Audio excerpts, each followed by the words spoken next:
Hello ladies, and welcome to Homemaking Radio, and I hope you get a lot done while you're listening today. Before I start, I'd like to share my teacup before you go and get busy with your day, and it's from Home Goods by Stechcall Gracie Bone China. You can get these also on the web for probably the same price. I have ordered a couple, and you just type in Stechcall China. I will try to put that on the post. If you're new here, or if you're old, if you're old here and you're familiar with how things go, I'd like you to click the link in the description box below the video on the channel and go to the page on which I have posted this. I've embedded it so that you can see the other things that I have shown you here, and sometimes I'll give you the name of a book or I'll place another link. And I have a number of things to talk about today, but first, if you're not dressed, or even if you are just relaxing and listening, I hope that you will put that first on your list to prep. And prep just means bathe and dress, get your hair ready, get your prayers and your stretch exercises and anything else that you do, make your list. That's all included in preparation. Have your cup of tea and get ready for the day, because this is a beautiful day. We're alive and we must have a purpose because God still got us here. And I'm Mrs. Sherman, and I have a blog also, so click that on and go there, and you will see there's a playlist too, so that if you don't get everything done, it goes on to the previous video. I've been discussing a worthy character from The Fascinating Girl by Helen Anderlin. Now, when the web first came 20 or so years ago, and I mentioned this on a blog that I had at the time, or a message board, and it was so trashed by people, both religious and the feminist, hated it. And so I've been reading to you out of it to see if we can find out what it was they hated so much. And I talked to you last time about how character was pushed in the background in those days and personality was promoted. You can even get books today that ask, what personality type are you, or what personality type is your husband, and instead of character being promoted. And I began to look at this book yesterday and found out why I think there was such a resistance to it.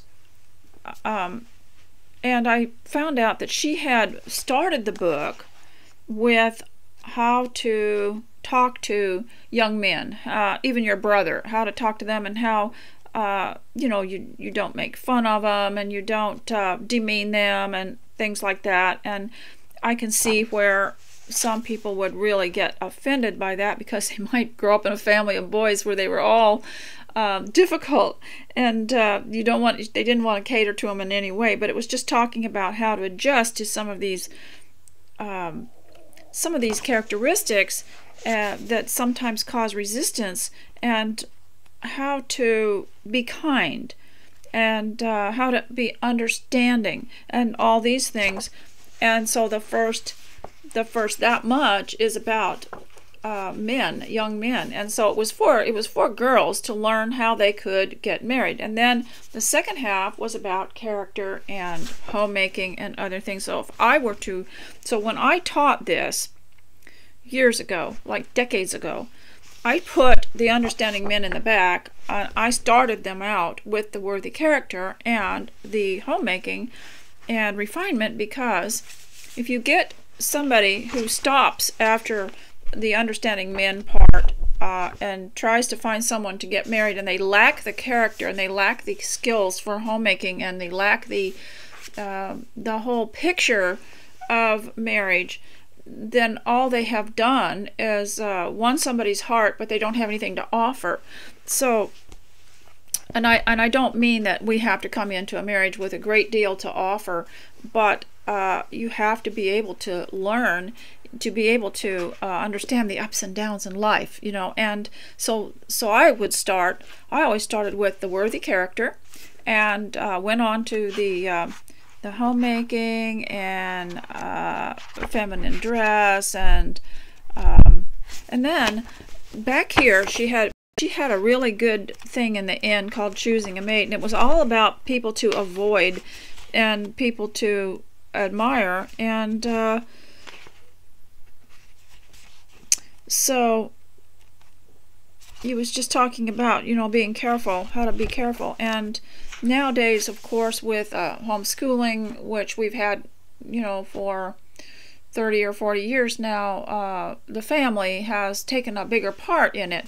And so worthy character was what I would start with, because you can hope, if you're a young girl, to get married, but if you don't have a worthy character, if you need to work on yourself first and then worry about how you're going to meet someone. So this, and it also had a chapter on how to meet someone, but it was all done kind of outside. It was for single girls that were older, that were away from home. So it was done kind of outside of the family, and I understand why people would object to it. But there were sections in here that I thought were excellent, so I wanted to learn from them, and I think it's good for all of us. Even though I've been married 50 years, I find that this is beneficial to me, because you have to work on your character first, and then worry about other people, worry about whether or not you're going to have an effect on other people. So today I'm going to encourage you to make your list and go around and straighten up the house at least. I don't always get into deep cleaning in the house, because if I need to, my house needs to be people ready or company ready, so I'll just get the clutter picked up, a place for them to sit down, maybe stack a few dishes in the sink or stick them in the dishwasher, but maybe not start anything big, you know, like sorting through stuff or working on the bookshelf or sewing something. So I make sure that every day that is, well, I don't make sure, some days it won't get done, but that would be the ideal. So I'm going to start out by reading today from an article that I found about Jane Austen, and I thought you would like it because I have talked quite a bit about stretching exercises, and I'm not qualified, but I would really love to someday be qualified to promote stretch exercise. I've been watching and doing a lot of them, and I would love to be a physical therapist in that respect for the vital women here. But we don't want to say we're elderly, because we want the young women to come here and listen, and there isn't anything to watch now that you have seen my teacup. So we want to promote good health and other things that give you a balanced mind. As you get older, even if you're 15 now, and I'm currently identifying as a 15-year-old because I'm reading Elizabeth Sangster's book to 15-year-old girls and enjoying it so much. I'm going to take it as a course. And so I want everybody to come here, even if you're very young, because you need to know that as you get older, there's going to be certain snags that come along, and you'll want to know, oh, well, how did my mother do it? How did my grandmother do it? A lot of our great-grandmothers didn't talk about problems that came into their lives, or probably did not present themselves in the first place. We have a culture that is kind of scary, isn't it? And things that they didn't have to deal with in the olden days, they have to deal with now. But there's nothing new under the sun. And even though they might not have had to deal with substances in their family or in their realm, there was always something. And so it wasn't all perfect for them either. But it's nice to know what did they do? How did they handle it? So today I'm going to first start out with Jane Austen. I have a little scripture to read to you too. And so I would like to welcome you all, and if this is not for you, that's fine. It was designed to listen while you work, while you walk, while you rest, while you do something else that you've been putting off, and I'm trying to keep it long enough that you can get something done. And so today I found I love Brian Kozlowski's book, The Jane Austen Diet, because it was all about Jane Austen lifestyle. And it wasn't any particular eating plan or anything like that. It was all about freshness and naturalness. And so in learning more, I liked his article in that book. He had a chapter on exercise and how they ran and walked so much. So I looked it up, and I found AustenAuthors.net. And it was called The Utmost Importance of Fresh Air and Exercise by Diana J. Oakes. So I hope, and it was written in 2017, so I hope she doesn't mind that I read it aloud. And I will leave a link, okay?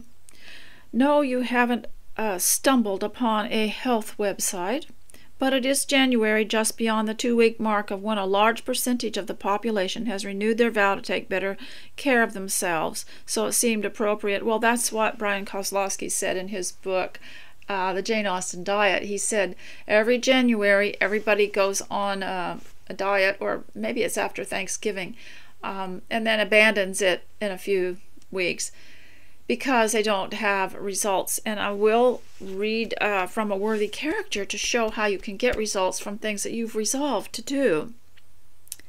Particularly for such one as I, whose pursuit of health has proven frustrating and elusive, particularly in recent years. I told my husband that I wanted to go back to wearing a health tracking device. My experience some years back with a body media armband taught me that having the data motivates me to do better. So for Christmas, he gave me a shiny new Apple Watch, meaning that technically I had a head start on my resolution start date. It's a good thing, too, because as with any new device, it takes time to learn how to use it. It didn't take too long to notice that the hourly reminder to stand up and move around for a minute helped my circulation, and that regularly taking a 60-second breather where the point was simply to breathe helped me to stay focused on the task at hand and improved my blood pressure readings. I had forgotten, after abandoning the armband I used to wear, how simply knowing how many steps I'd taken and how much energy I'd expended over the day inspired me to stay on track and push myself towards daily goals. I have a friend that got one of those, and she said that she lost a lot of weight just getting up out of her chair. This is one of the things that makes me object to the public school type of schedule, is that they are sitting, and so much sitting, and really we're being taught to be office workers, I guess, but everybody sits. I'm not sure that that's good for children or for anyone to sit all the time. As I have directed energy to these things, I already see the rewards, and am rediscovering truths taught by Jane Austen over 2 centuries ago. It is a truth widely, if not universally, acknowledged. That's one of the quotes from Jane Austen everybody likes to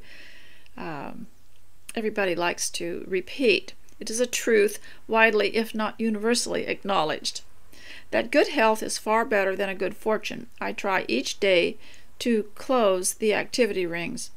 Anyone familiar with the state of healthcare during the Regency time can't be surprised that this was a culture where people went out of their way to preserve their health if they had it and reclaim it if they didn't. And I'm telling you, if you've gone on the wrong direction and you've got a lot of chemicals in your body, or chemical things that you're taking, you can recover your health. And even if you have something really that you think is a life sentence, I believe that your health can be recovered. But you have to search it out for yourself and study it for yourself and research it, because you'll do a better job than having it a program spoon fed to you, unless, of course, that is a sound program that's natural. Walking and horseback riding were so universally employed for exercise that they were fashion and social events when the weather permitted it. Yes, you could go for a walk, and it was like a social event. And, you know, they had the promenades where they would walk with their pretty clothes down a road. And this is what we do here on the farm roads, is when we've gotten all of our work done, we dress in something very country-ish and go for a leisurely walk. Jane Austen frequently used this aspect of the culture to both shape her characters and twist the plot. Yes, many, as Brian Kozlowski said, many of the events happened when someone was outside or on a walk.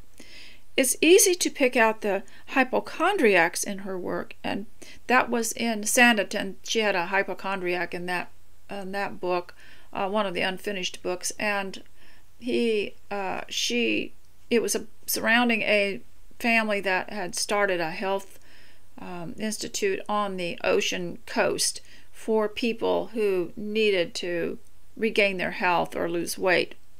And there was a hypochondriac in that one. And fun to analyze them too. But today we're going to discuss how Austen deftly uses health, particularly exercise, in her works. Yes, interesting. And that's what Brian Kozlowski discovered too, that there was a lot of reference to health and exercise in her books. Now, one of the reasons that I used these in homeschool was this was before curriculum, and we couldn't find anything. I thought, well, probably should get some books, which not exactly why we began homeschooling, but to have books and to learn from books, but because we saw where it sending them away every day was dividing the family and taking away that precious bond from each other, even the brothers and sisters, and also just sending them on a different path than the family. So, but the Jane Austen books were available at the dollar store at the time. We got them, and it was something to read, and all 15-year-olds or 14-year-olds, they want something to read, and I would suggest you could write stories for them to read.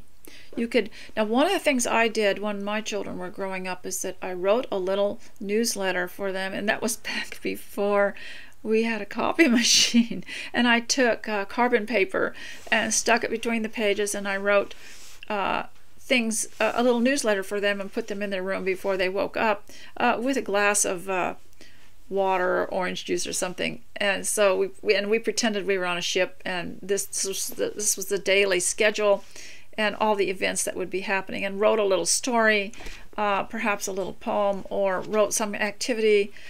And so you could do that. It doesn't take a genius to do that. And just because someone's published, like by Jane Austen, doesn't mean they're a better writer than you are. You have your observations, and you can write. The first example would be Elizabeth Bennet, who would have undoubtedly been an athlete had she been born in a modern time. She runs and skips, climbs on rocks, and dances, but most notably, she walks. Her purpose is not to get exercise. That you see such a difference when you see someone walking past on the road in front of your house. If they are in earnest getting exercise, they're tense, aren't they? Their jaw is clenched. They're not enjoying it like someone who's just walking around leisurely. And I guess studies have been shown that these leisurely walks are just as beneficial as an exercise walk. She walks because being active is at the core of who she is. She is not particularly conscious of the health benefits of her walking, but it is one of the initial charms that we know captures Darcy's eye. Though he had detected with a critical eye more than one failure of perfect symmetry in her form, he was forced to acknowledge her figure to be light and pleasing. Austen does an excellent job of subtly reinforcing the attractiveness that stems from her activity when she first arrives at Netherfield and Jane has taken ill. She was shown into the breakfast parlor, where all but Jane were assembled, and where her appearance created a great deal of surprise. That she should have walked 3 miles so early in the day in such dirty weather. Now, in Brian's book, he discussed the fact that they often walked a mile before breakfast time, or were out 20 minutes in the morning before breakfast time. And since I read that, I've been trying to do that, and it just makes me so happy. So I want you to be happy too. Go outside 20 minutes before breakfast. Even if you don't do anything too strenuous, just do that, or get up and walk around in your house. That she had walked 3 miles so early in the day in such dirty weather and by herself was almost incredible to Mrs. Hurst and Mrs. Bingley and Miss Bingley, and Elizabeth was convinced that they held her in contempt for it.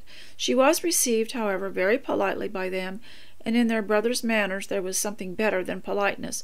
There was good humor and kindness. Mr. Darcy said very little, and Mr. Hurst nothing at all. The former was divided between admiration of the brilliancy which exercise had given to her complexion, and doubt as to the occasions justifying her coming so far alone. The latter was only thinking of his breakfast. We understand later that he defends Elizabeth's walks to Netherfield in this passage. We get a second confirmation that the glow of energetic health is part of Elizabeth's appeal. Elizabeth Bennet isn't the only heroine Austen graced with health due to exercise. Consider Fanny Price, whose exercise is taken in the form of a daily horseback ride. Now, I think the appeal of the Jane Austen books to us especially was that we weren't a family of any opportunity to do anything else but walk. You know, we didn't have horses or exercise units or equipment, or we didn't belong to any kind of exercise club, and so the only thing we had was our own feet and legs. And Austen skillfully uses her regularity and the activity to push Fanny aside when, despite promises that he would return the horse to Fanny in time for her ride, Edmund allows Mary Crawford to selfishly exceed the time.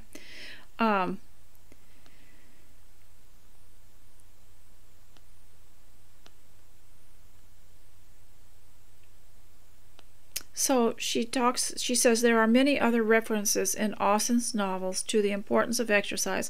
How many of them made an impression on you? I've left some here of the very best ones for you to share. Yes, and I appreciated that. Very similar to Brian Kozlowski's. And if you are feeling unworthy, unhealthy, unhappy, in any of those just try doing the 5-minute stretch exercises. I chose Fabulous 50s, and I believe that a 15-year-old could benefit, or a 12-year-old or an 8-year-old could benefit from those exercises. They help you, they get you slim, and you just choose a 5-minute beginner exercise and you slow it down for yourself. And she says in the videos, I have to turn them off, the volume down, because I can't take the music, but she says in those videos, if you can't do 3 in a row, do 1. Just do something, and do 1 of each, and cut it down to 3 minutes, but do something. And those can change the balance in your brain so that you're not thinking so negatively. I didn't believe it at first. I thought it was just a bunch of philosophy, and I thought, but you know, you can be more vital in the physical way, more vital, and your stamina for the day can be last longer, and you can think more clearly after these stretch exercises. And I did change that from exercise to something else. I've forgotten what it was. So that we when we say the word exercise, sometimes becomes very negative to us. So I want to read this chapter on character called A Worthy Character by Helen Anderlin. Good character is the foundation of a good personality in both men and women. And I told you that before, that they had pushed the foundation, which is character, back in the background and started analyzing personality. If you will notice people who have winning ways, you will observe that it is based on traits of character.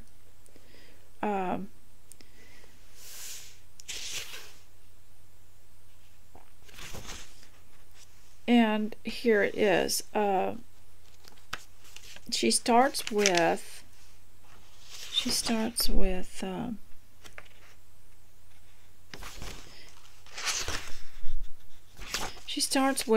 the quality of self-mastery. Now that is similar to self-control. It just means controlling self, and the Bible teaches it. And you're supposed to add to all these other character qualities in 2 Peter. The quality of self-control, that is a character quality. So she starts with self-mastery. Self-mastery is the foundation of a worthy character, and it's the same as self-control. We cannot even apply the knowledge which is in this book if we do not have the will to apply. So I wish she'd begun with character, and then there wouldn't have been such a backlash against the book, I don't think. But the idea was the self-improvement of a person. before they started before they began to be quite earnest in trying to get married, it was very important that they become earnest in trying to develop a good character. Self-mastery is the foundation of a worthy character. In the highest sense, it means control over one's thoughts, feelings, desires, passions, fears, and actions.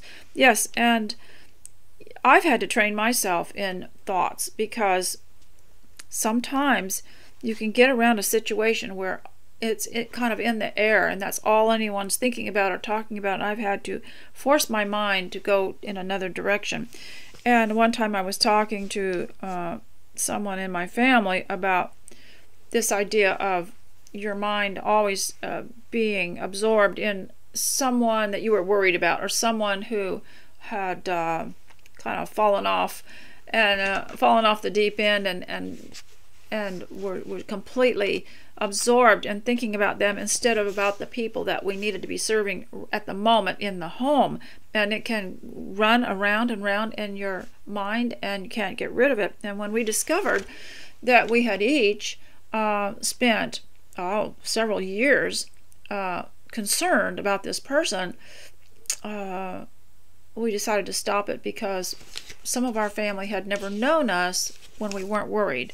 So we wanted to just, when we did that, it just went away. When you think about your children or your grandchildren, all they've ever known of you is you were concerned about a certain issue. Maybe it's a political issue, maybe it's a religious issue, and that it's accompanied by the tension and the concern that's so deep that it just rolls around in your mind over and over. And you think about how a child might have never known you when you were relaxed and happy and at your absolute best.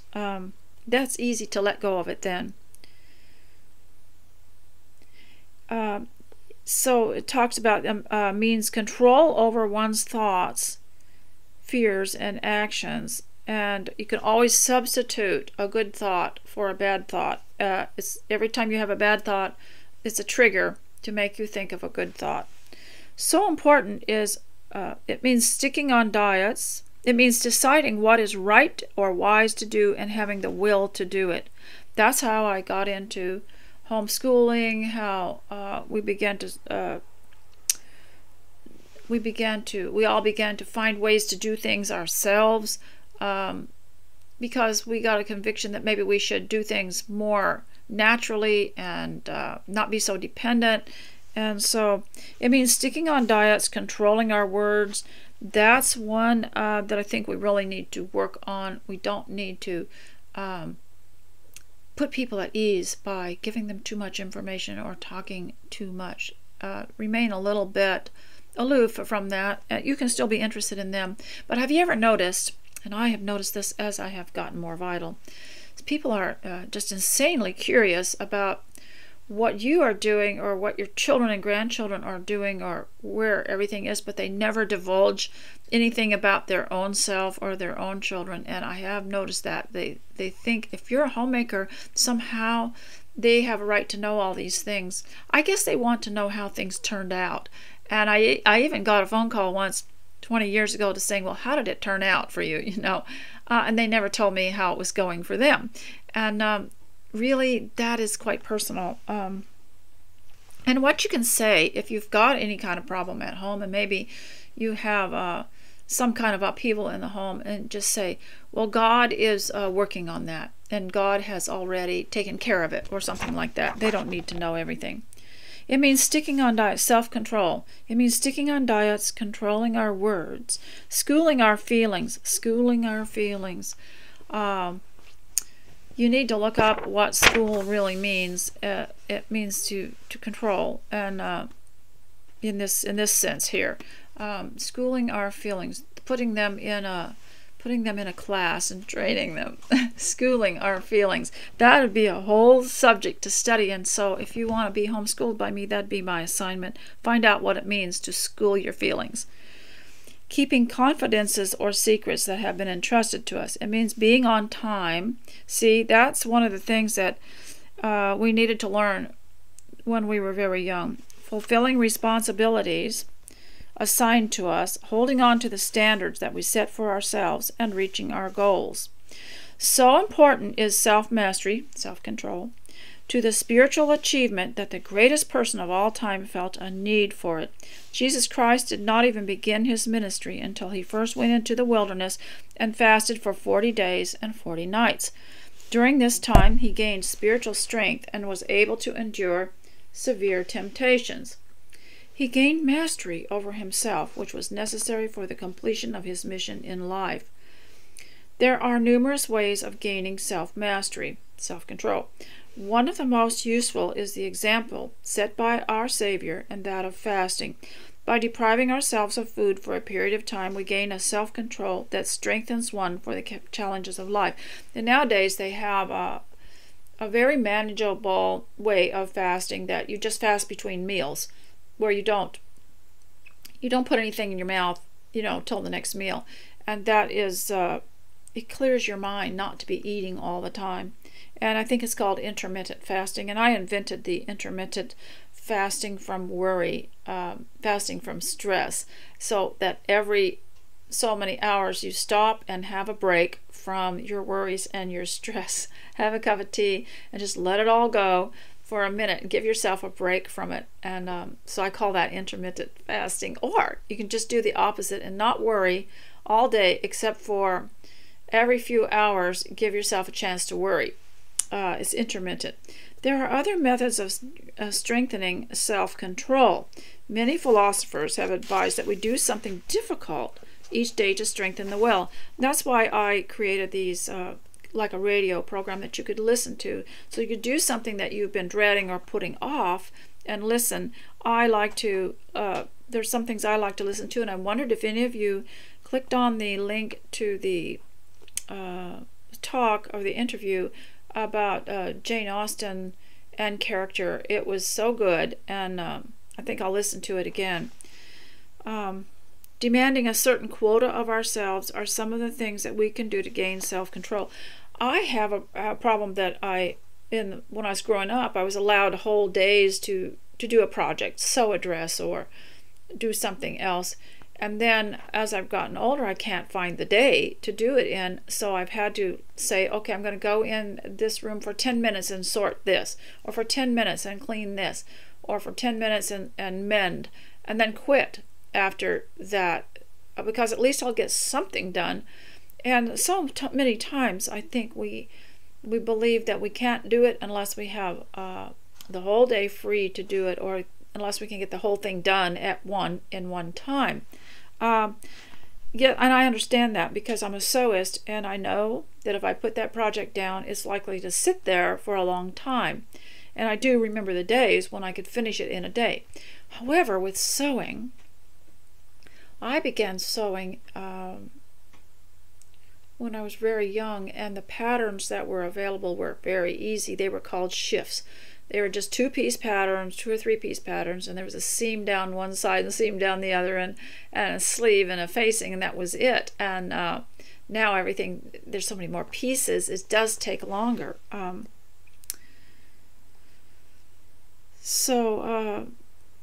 Demanding definite quotas of ourselves are some of the things that we can do to gain self-control, so that when severe temptations come, we will have fortified ourselves to resist them. Have you ever wondered what made up the character of some people, that you couldn't rile them, nothing ruffled them or riled them, because they had had this early teaching or early practice? And that would be a whole course, wouldn't it, to learn that? And what was it I said I'd read before? It was just to take a whole course in it.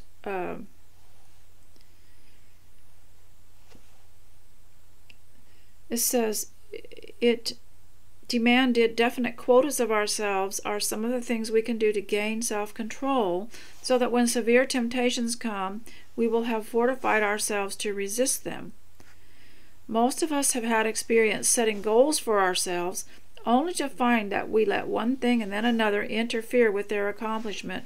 But I found as a homemaker, and then especially if you have little children, that you might be doing something, laundry or dishes or sweeping the floor, and you'd be interrupted many times, but you just pick that whatever you're doing, that project up, and just do a little bit more until the next interruption, and you just keep going at it. This is due to a lack of self-mastery in most cases. As we practice measures of self-control, such as fasting or doing difficult things, we will gain a self-mastery that will aid us in sticking to our goals and eventually attaining them. This is so rich that if I had you in my homeschool, I'd make you talk about it or write about it. So that is the end of that. And then I'm going to go to what my current favorite is. And I want to just kind of have a little break from reading and just talk to you about a couple of things I thought of yesterday after I completed my broadcast. And that is, do you remember the saying, rub you the wrong way? Well, that was about a cat. You know how you pet a cat and you pet it the wrong way, they don't like it.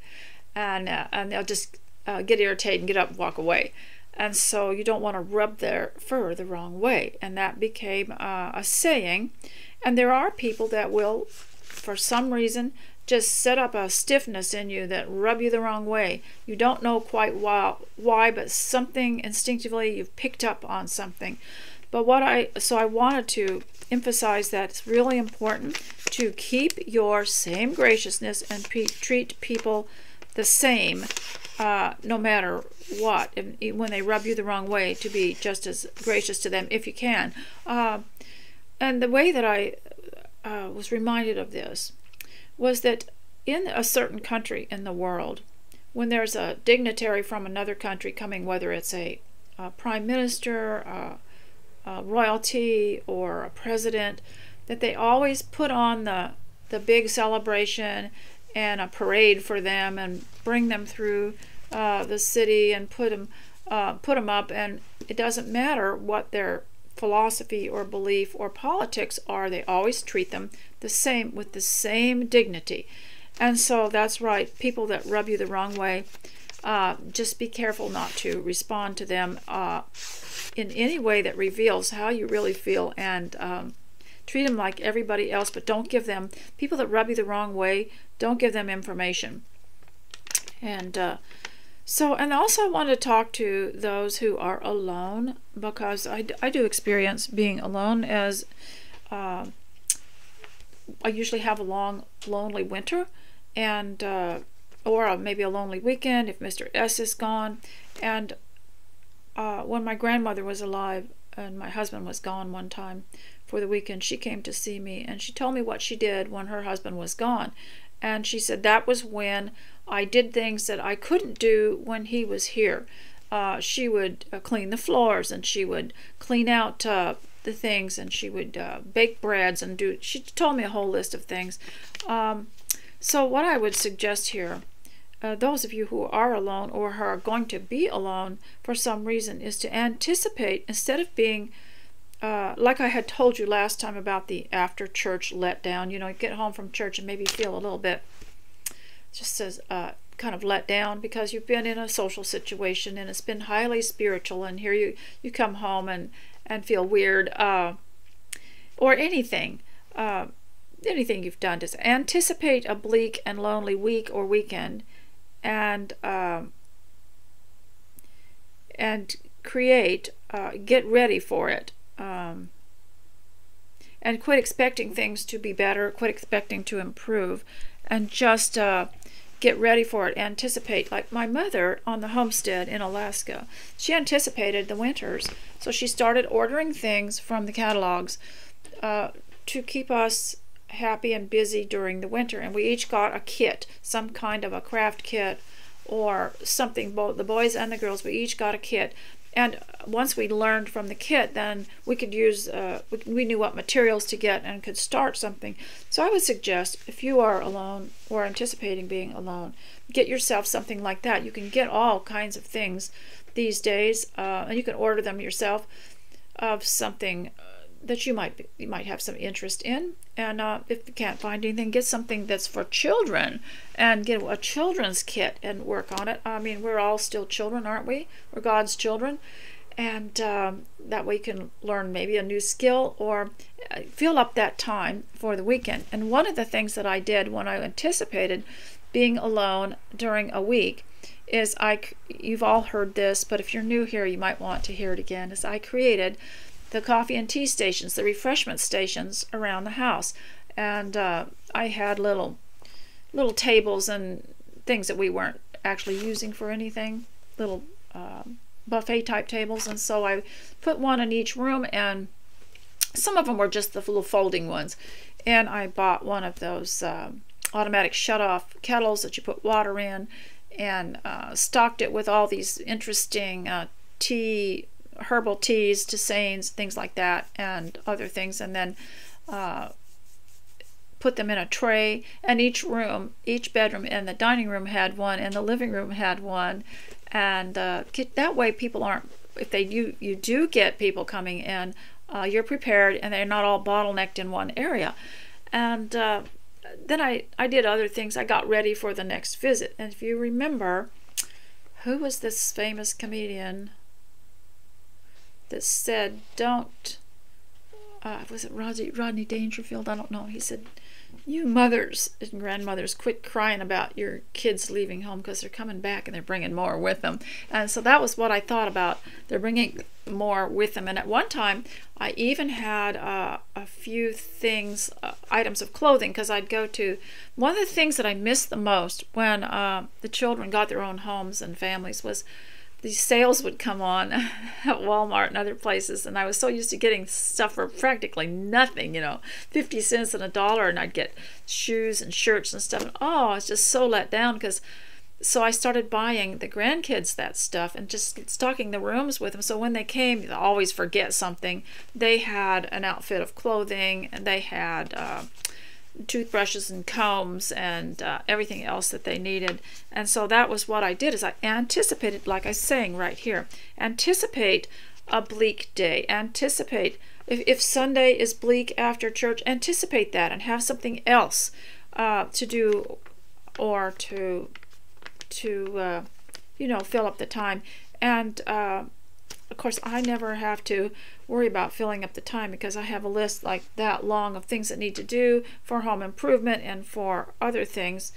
And anticipate it and prepare for it. Get everything that you need to prepare for it. Back in the olden days, before television, it was fun to get a book and anticipate that you were going to be isolated for a few days, and you'd have a book to read. It was just the biggest pleasure there ever was. Or letter writing material, and write long letters and about every little thing. So just anticipate it, and to fill up that gap, get yourself some things to fill it up. And I think the reason that most people let a blank come into their life is they're afraid to indulge themselves too much. But I think it's important. We're important to God, and you have to keep your mind stable. Now I'm going to read from Winsome Womanhood. This book is actually quite small, but the lady that revised it was Shelley Noonan, and she added a devotional part in here, which was quite good. So she's writing here about two young women, about how to view people with their occupation, with the thing, with what they quote do. And if you were a homemaker, are you ever kind of amazed when people say, and what do you do? So I just say windows, floors, laundry, or something like that.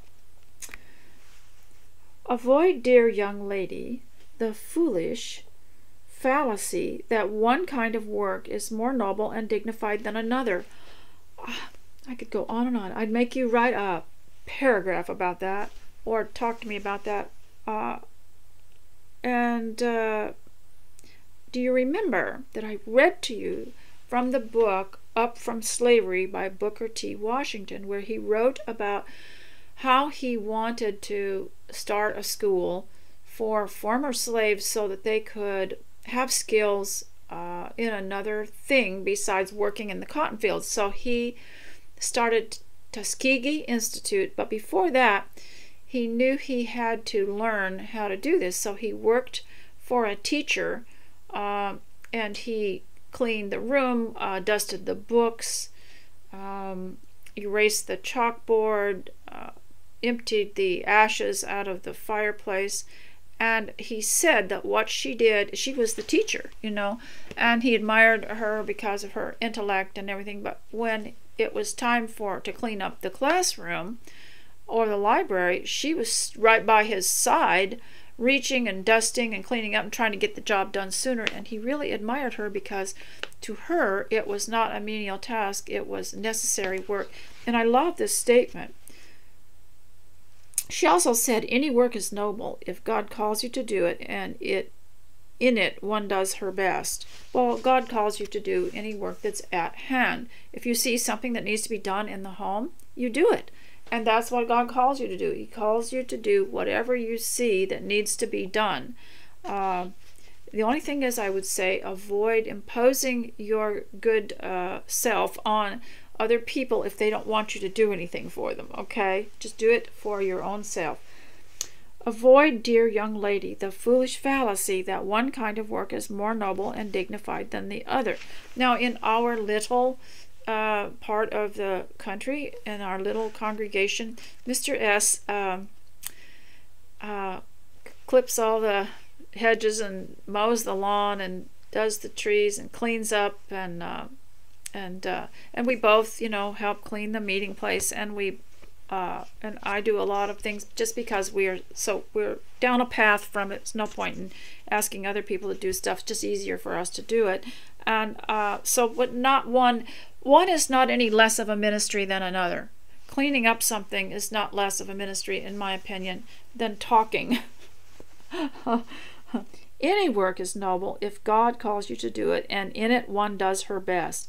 Now, you can make a work noble that you don't like, and there was one young lady that had a blog years ago, and she wrote that her family changed off jobs, so that one day she had to clean the kitchen, and another day she cleaned the bathroom, and she said she took the task that she disliked the most and worked on it the hardest and made it the most glorious, and pretty soon it was her favorite room or something like that, and she just did an extra special job with it. And that's how you do it. And that's also part of self-mastery, self-control, is doing your best at something that is probably not the nicest job.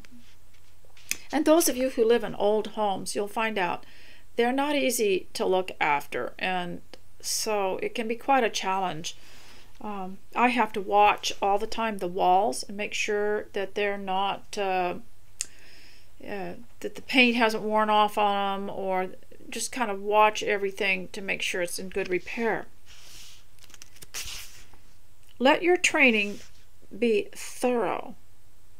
Then, when the time comes for your choice, well, that was what it was saying in The Fascinating Girl.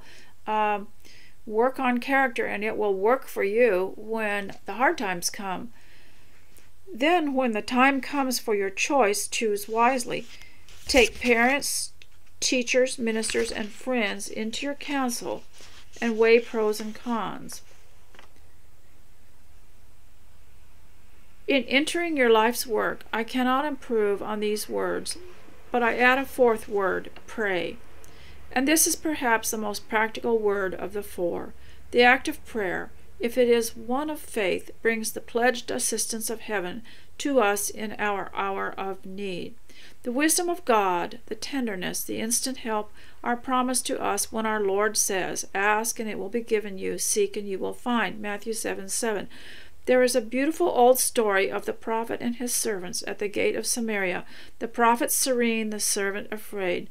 "Lord, open his eyes that he may see," cried the man of God. And lo, the mountain was radiant with an angel host, the chariots and horses sent from the skies for the help of Elisha. 2 Kings 6:17.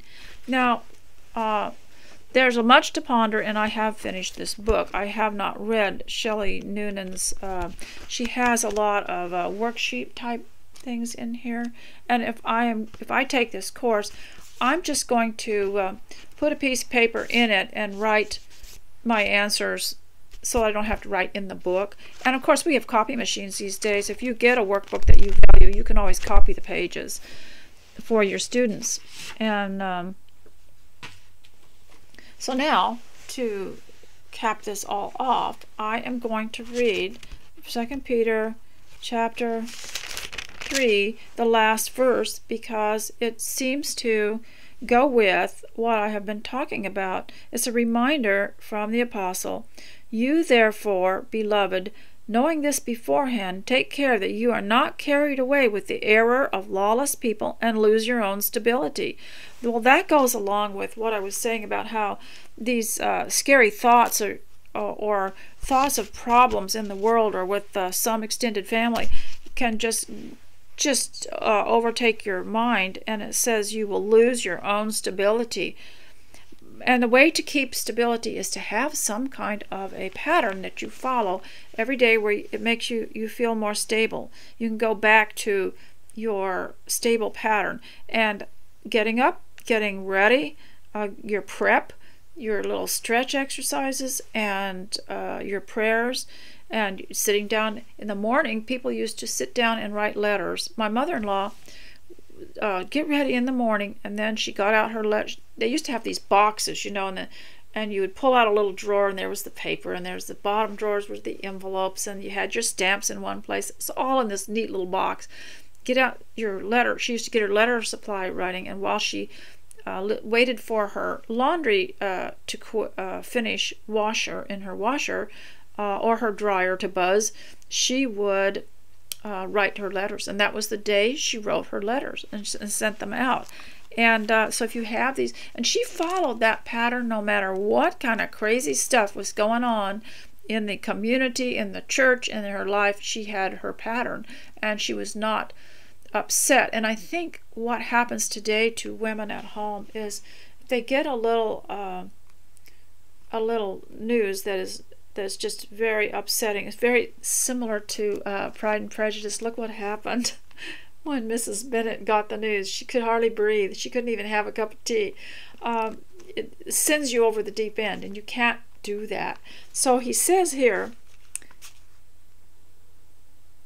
take care that you are not carried away with the error of lawless people and lose your own stability. I think that means be careful not to get upset about all this lawlessness that's going on and lose your mind. But grow in the grace and knowledge of our Lord Jesus Christ. And so that's what we're trying to do with the characters, to grow. And so ladies, I don't have anything else for you today, and I hope that this has been beneficial and that you got a few things done. I do want to read a poem. Now, we have a church bulletin still printed off, and people like, you could put it online, and it's not the same. They like to come in, they pick this piece of paper up and read it. It's just got little things in it, So since I was talking about praying in Mrs. Sangster's book, Winsome Womanhood to 15-year-olds, this is good. Here's a little poem in here. I determined that every day I will take some time to pray, to read my Bible, and to help a friend. But once more, as the week shall end, I find I must decide anew to do the things I determined to. Yes, every week you just start over, and you say, okay, I'm going to do all this stuff on my list. And there was a little poem here. If you're feeling low and worthless, there seems nothing you can do. Just take courage and remember there is someone needing you. You were created for a purpose, for a part in God's great plan. Bear ye one another's burdens, so fulfill the law to man. Are you a father, son, or daughter? You've a work no one else can do. Are you a husband, wife, or mother? There is someone needing you. There are many sad and lonely and discouraged, not a few, who a little cheer are needing, and there's someone needing you. Someone needs your faith and courage. Someone needs your love and prayer. Someone needs your inspiration, thus to help their burden bear. Do not think your work is ended. There is much that you can do, and as long as you're on earth, there is someone needing you. This lady that I talked to you about a few videos ago that invited me over because she had decided she wanted to make her place a blessing to other people, but she was going to invite them one at a time.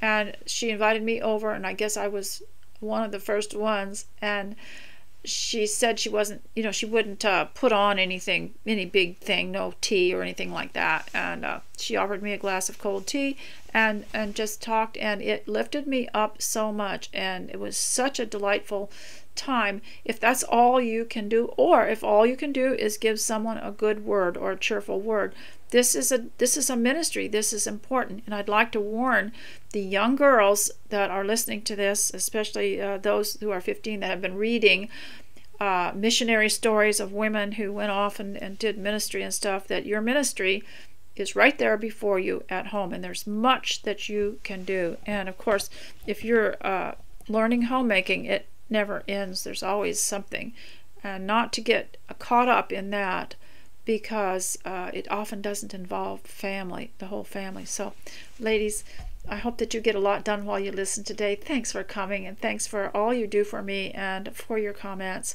And so I love you, and I'll see you next time. Bye.